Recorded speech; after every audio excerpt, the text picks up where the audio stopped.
So here we are today. We're gonna talk about credit repair. I have my friend here, Emma Bradway from iScore Consultants. We're gonna chit chat a little bit about credit repair, what needs to be done for it to be more educated about the process. So, hi Emma, how are Hi, you? Gus. How are you? Okay, very good. So one of the first things that we need to ask is what can be done to improve your credit score? Well, there's so many things to be done. So the first thing is take a look at the reports. Take a look at them. Make an analysis of what we're seeing as a file. Not focusing on the score yet. We're not there yet. We take a look at the file. We see what trade lines are being reported, how they are being reported, and then from there are tons of strategies that could be used to improve. But that's like a every client is different. So the FICO score, the number that is showing, is important, but not so important. What is important is what is Exactly. under I mean, that. it is important, but we need to make sure that the file itself is strong enough in order to get, in this case, what we're looking for, get approved for a mortgage, right? Right. So we need to sometimes we just need to do some little tweaks, pay down the credit card. Some other times we just need to build a little bit more. Sometimes there are some negative items that are being reported, and we need to take a look at those items first for all to find out if those items are really yours, if they're reported correctly, how it happened, when it happened. There are many things to be taken into consideration before giving you a straight answer of what can be done. Okay, okay. And one thing, and from the moment, let's say that a customer comes to you for an issue in his credit or her credit that needs to be fixed, how long usually takes the credit repair to be done? The average time is anywhere between 6 to 8 months. Okay. That's an average time.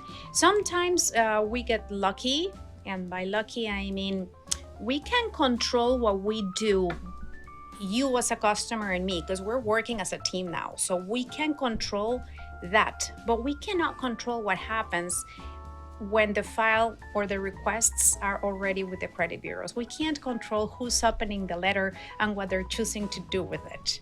So sometimes, then again, we get lucky because the person on the credit bureau, the one that actually opened your letter, got to work properly. And sometimes in 3 months we're done. Sometimes I have had cases that in 30 days we're ready.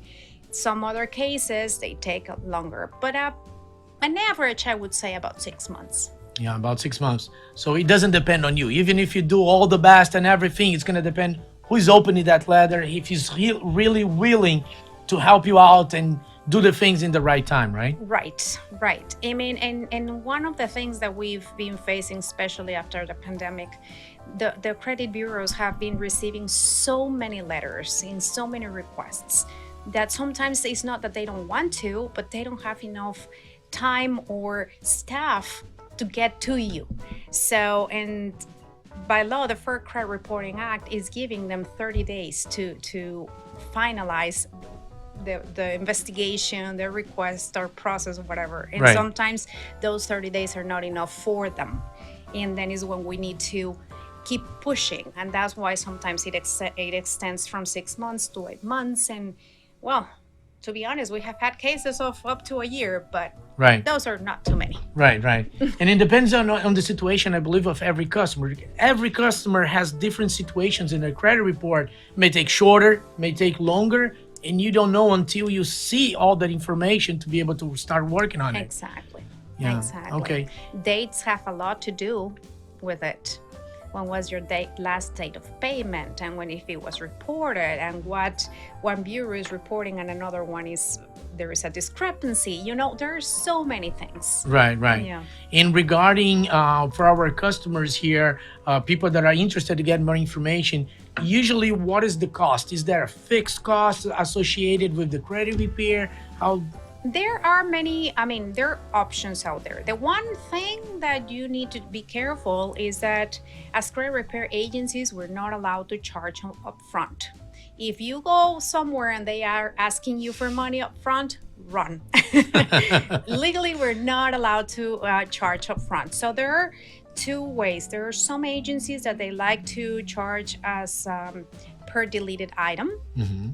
And there are some others like me, we charge on a monthly basis. Okay. Okay. And Okay. because when it comes to per item, some of them they're charging you even when they change a name or they delete an old address, Wow. and we don't do that. With us there is a flat rate and we take care of the whole thing. So then there's those two ways of charging it, but never upfront. Never That's upfront. that's an important thing. Keep in mind about that. And one thing that a lot of people they don't know is that a lot of the process that Emma does, and it's a lot of things. It's snail mail. Why do you think that this is still happening? What is it? Well, I guess it's a cultural thing here. We still work a lot in the mail. It's important to send everything under certified mail. And I don't know what to tell you. It's just the way it is. It's the way it is. It's just the way it is. In some cases, we do fax some letters. We cannot fax them all. They will shut us down immediately. But some cases we can get to fax some of them. But that's it. And now sometimes we can even make some disputes online. That's doable as well. Okay. But mostly it's by mail. By mail. Okay. And what are the types of credit issues that you see more often with your customers? Well, a lot of the time is just managing their payments. We have people that they're paying on time. They're using their credit cards and they're paying on time, but the credit utilization is probably too high. And the most common thing is when they pay on the due date, but they immediately use it again. Then by the time the closing statement comes, it's like if they never paid, because the information that gets sent to the credit bureau is high again. I don't know if I'm explaining myself here. I know. So it didn't clear the debt and it's already another debt. So the first thing I always tell them is you pay your due date and stop using it until the closing date comes. They send the information out to the bureaus and then you can use it again and start the whole process going. Oh, that's nice. That's a good tip. That's a very good. That's a key one. Okay, that's great. So a lot of people they keep using the card even though they pay on the due date, but they keep using the card and it doesn't help them. Exactly. It doesn't help them. It keeps building the debt again, and when the statement closes, the debt is high. Okay. And what about people that, for example, they don't have Social Security or something like this, that have an ITIN number? What can be done with someone that has, for example, an ITIN number? With an ITIN number, it's completely different because the system is not built for that number. And so, for example, with a Social Security number, we do have monitoring systems that help us monitor the progress and what the bureaus are doing for us as we are sending out all these requests. Right. But with an IT number, there is not such a thing. There is not a monitoring service out there. So we have to, unfortunately, get a pool. And by a pool, I mean we need to apply with you guys for the customer. The credit comes out, and then we have the opportunity to take a look at it. Okay. So it's doable, it's fixable. Yes, there are a lot of errors when it comes to the reporting. And once we find those errors, we get them fixed, and that's it. Okay. The only thing with an IT number is that we cannot see the progress of the process every 30 days like we do with a social. With an IT number, we start working with the first report, kind of going blind, if you will, because we have the first one.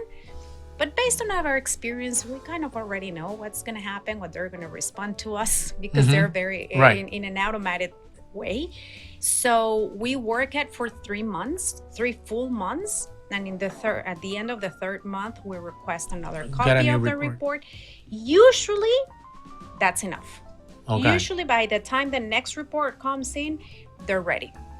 So the time frame for an IT number to be fixed or anything, it's a little longer, maybe a little longer than a Social Security. I would say it's about the same. The only difference is that with a social, I can We can monitor every 30 days. With a 19, we monitor every 3 months. Okay. But it's about the same, around 6 It's months. about the same. Okay. Okay. And one of the things, what do you think is the most challenging thing that you have whenever a customer comes to you with an issue with their credit or something? What is the most challenging thing you have with them to explain that to them? Scoring system. Okay. Scoring. There's too much information out there, and none of this information is clarified. So they get a score from the bank, and then they get another score from Credit Karma, but then they get another score from their mortgage company, and then they get another score when they applied for a credit card.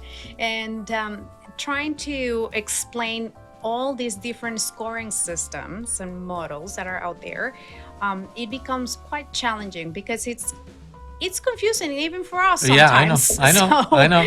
So yeah, that's the most challenging part. So my first question is always, what are you looking to do? What's your goal here? Because if your goal is mortgage, the scoring system that this industry is going to use is different from if you were going to go buy a car, or if you were applying for a credit card. Right. So I need to first understand what your goal is going to go, so we can guide you to get that goal done. Right. Yeah, I believe what Emma is saying here is just kind of, we got to educate them. We got to see what's your goal, what are you looking for, forecast, what are you going to do in 1 year or 6 months from now. Right. And then you see exactly what is their position right now and what can you help them to improve their credit, to have a better credit so they can get better rates, or, they can make their life a lot easier with a good credit, right? Absolutely. A lot cheaper. A lot good cheaper. Credit. I know, a lot cheaper. And do you have any tips for the customers, for them to do on their own, on their daily lives? What can be done regarding credit? Yeah, of course, the basic ones: pay on time. Keep your utilization under 30% of your credit cards. Pay on your due date. Don't use it again until the statement closes. And I think that if you just manage it that way, you're never going to have an issue. If you ever get a collection notice, respond in writing. It's always to do it in writing. If you respond, then you can figure out where this debt is coming from. You can even come to a payment arrangement with these people, but do it in writing. It's better. You have 30 days to respond. And keep a copy of it, keep all the documentation about that. Yes. Okay. One of the things that I always give like a tip to my customers is just kind of put your credit cards in auto pay, at least the minimum amount. So this way, you don't have any late payments or anything that is going to come to your credit. Sometimes people travel overseas and they don't have anything auto pay and they forgot about that credit card. It's hard. It's hard to keep up with all the due dates. Right. So yes, auto pay, it's always the way to go. But however, once in a while, log back in and make sure your auto pay is on, because sometimes for no reason it's just off. That's right. So once in a while, log in, make sure it's still on with the Right. minimum payment, but so just to keep you covered. Right. And one more thing that I'm gonna say, it's about there is a website that you can go as a customer. It's free for you to be able to download your report. It's freeannualcreditreport.com, and it's not gonna give you a score. You have to pay to get your score, but at least you're gonna have that information all up front. I do that for myself every birthday. I go there, I take my report, I take my wife's report just to double check. Sometimes a lot of reports have incorrect information. Right? And then maybe if a year from now you're gonna buy a house, oh, I didn't know about this collection of my credit, it's not mine or anything. It happens. So if you take care of your own things, go to free annual credit repair, get your report, at least you know what you're getting into before you buy a house. Correct. Before you buy a... It's very important to monitor your credit. Right. It's very important to keep tabs on it. And if you find a monitoring service that you trust, enroll. That's right. Because there are some monitoring services out there that they charge you $27 a month, and sometimes we don't want to spend that money, and it ends up costing us much more than not knowing. So if you can find a monitoring service, something you can trust, enroll, and every 30 days you're gonna get your reports. You can see what's happening, and if something pops up there that you feel this is not right, you can always reach out, and we're here to help. That's great. So I hope this was helpful. I'm here with Emma Bradway from My Score Consultant. Thank you very much for watching. And if you can, please, tell your information to our viewers here. Okay. Well, if there is anything I can do to help for whatever goal you might need, especially for a home, we can totally help you. And well, my name is Emma Bradway. The name of our company is My Score Consultant. You can always email us to info@myscoreconsultant.com. Please check out our Google reviews. I'm sure you're gonna feel more comfortable when you read them. And our phone number is 877-256-8998. Thank you very much, Emma. Thank you so Thank much. you very much. Here, I'm Gus Gomes, loan officer. My phone number here is 305-505-1245. And social media @Gus Loan Officer. Thank you very much for watching.